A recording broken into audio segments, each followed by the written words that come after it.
Hi guys, welcome to my channel. Today we are making mom special very healthy and delicious whole wheat laddus. So without any further ado, let's begin. Heat a kadai, add a cup of whole wheat. Roast this very well for 3 to 4 minutes on low to medium flame till it retains a golden hue like so. And once it's completely chopped to pop, that means the whole wheat has roasted very well. Switch off the flame and transfer the whole wheat to another plate. Immediately add 8 to 10 cashews. The hot roasted whole wheat will do the job of heating the cashews well. Add the seed of 5 green cardamoms. Now let this cool down completely and grind this into a fine powder like so. Heat a kadai, add 3 tablespoons of water.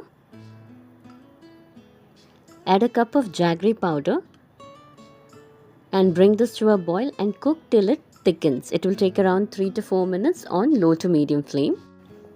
Once this begins to thicken, add half cup of grated coconut.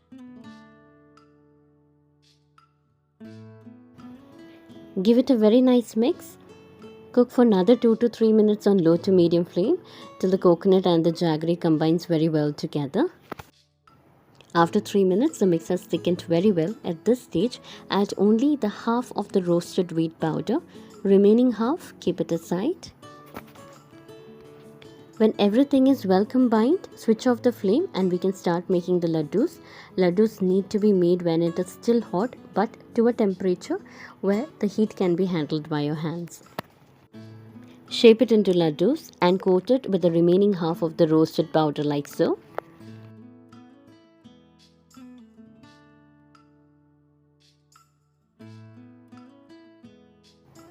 That's it. Our tasty and healthy whole wheat laddus are ready to be served. This can be refrigerated up to 10 days. Hope so you have liked the recipe. Definitely try this. Request you to please subscribe to my channel so you will get notified on my further videos. Thank you for tuning in. See you soon.